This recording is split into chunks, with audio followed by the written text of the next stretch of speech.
No, it's a small city electric car, which is perfect for me. I mean, it's what I drive in a sense in London. So this is, it's a tough project because it's anything in the automotive world. You have to raise your game. I mean, it's not, don't mean to say it's easy to design a chair, but to design a car is a beautiful engagement because it really tests you. I mean, a car is really, its interior design, its furniture design, its lighting design, its architecture, all in one unit. I only see the car as a big product. I'm not in fear of the car as a designer. In fact, I like learning, and I like learning about technology and what that can bring. So when they invited me to do this, I thought, well, we need to keep within the DNA of the brand. That's very important in the car industry. So in a sense, it's like an extension of the Renault 5. When you see it, you'll feel that DNA in there. But you know, I set it off in my own briefings. The only thing they said to me is it has to be blue.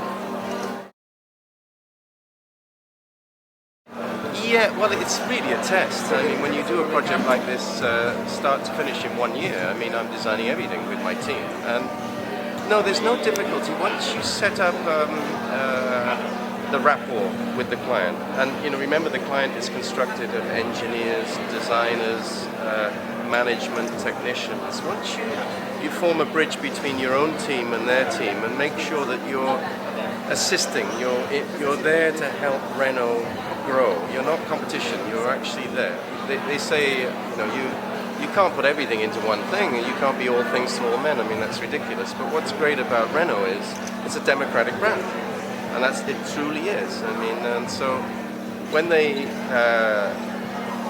invite me to do that, I mean, I think maybe that's. Yesterday, Bloomberg said, "Oh, would you like to design a Ferrari?" And I mean, I smiled because as a sculptor of technology, that's fantastic. But you know, at the same time, I wouldn't drive a Ferrari. I'd be kind of embarrassed because. Well, yeah, you're right. So maybe that will happen, and I'll be a complete hypocrite.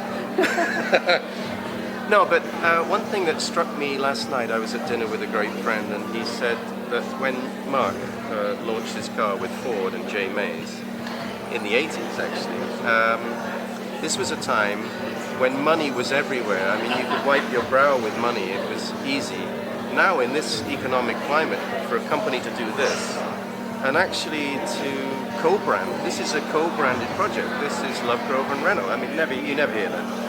And that's their idea. That's not me pushing.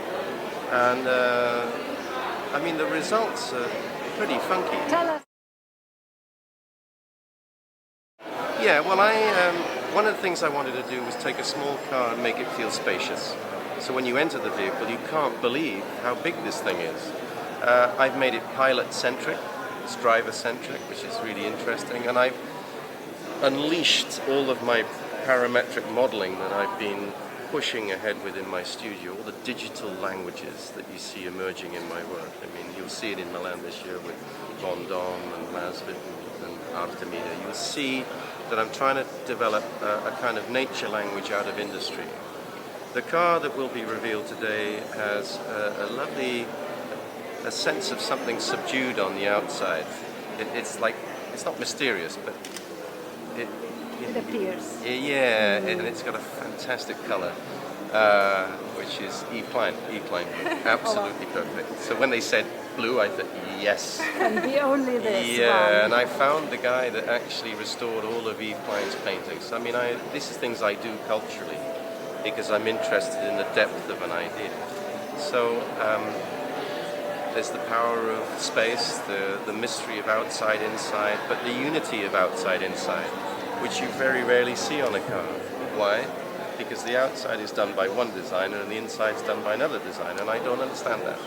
When Ferdinand Porsche did the 356, what all the designers would say was wonderful is the metal came inside the car and it felt like one designer's hand and innovation. Yeah.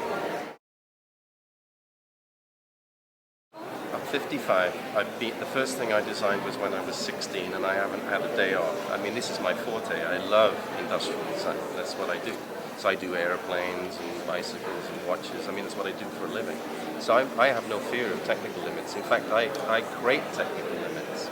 You'll see the roof of this car is extraordinary. And when you go into it, I mean, I propose things which I sort of know are possible, and then I massage the engineers to take it another step further.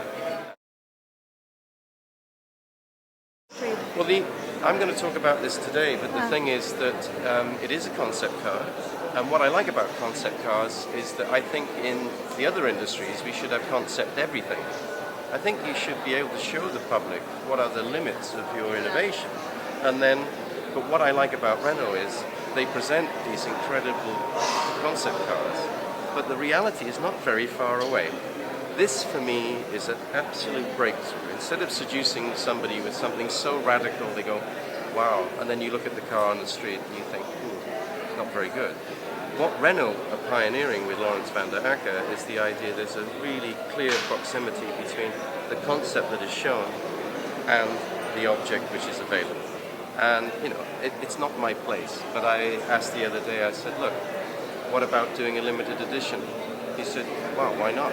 We do 1,000 pieces. I mean, I didn't sleep last night, and I was sort of thinking, oh, I wonder if I said to everybody, who would want a Lovegrove car, how many hands would go up? And I was thinking, if I try that here and not many hands go up, I'm in trouble. Because the way you force companies to follow you is you get this following. I mean, it's wonderful with all of you. I have such great loyalty from my industry that I think it makes sense for companies like Renault or whoever to support designers like me. And when Mario Bellini came yesterday, I mean, Mario was great. And when I was growing up, Mario was a god, and now he's one of my friends. I mean, it's bizarre. And Mario said to Lawrence, he said, Lawrence, I have to thank you. He said, what for? He said, for working with Ross. Isn't that beautiful? Because they need to break free and go outside and not have a fear that actually external designers like me, we're pollinators. We're in so many areas and fields that we bring a lot of special things. You'll see the lighting is exquisite. Well, this is an electric vehicle, and this is the way the world needs to go. The electric vehicle, I mean, this has a range of 210 kilometers, which is pretty amazing. So it absolutely will go this way. At the moment it's hybrid with the Prius and so on. But even if the electricity is generated somewhere else and does create pollution, as it will, at least cities have clean air and I have a problem with noise pollution, not only air pollution. And I think even with this, you can't hear it today because there's too many people, but we've even designed the noise with Urcam in Paris. I work with this team of engineers, great musicians and engineers. You know, Urcam is the place that Renzo Piano built in Paris. And with this team of engineers. And then I go into this incredible, mini cinema, fantastic place. And they'd play me this sound. And I'd say, no. It feels like an electric machine in the back of a factory. It doesn't feel right to me. I want sounds of the forest.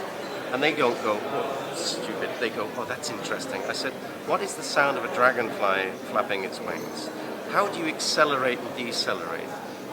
And we did it. Oh, and you could cry. I mean, this is the polysensorial dimension of design, which is missing often in the design that we know. I mean, we are very animated and human, our eyes, our skin, and I think that I always advocate that in the future things will become biological. This is a start, because it's a carbon fiber car. It's actually with a very beautiful finish on it. But in the future, once we've gone through this industrial curve, I think things will follow more what I did in Kortrijk, remember, the egg shape. It'll become more human-centric and with that biological.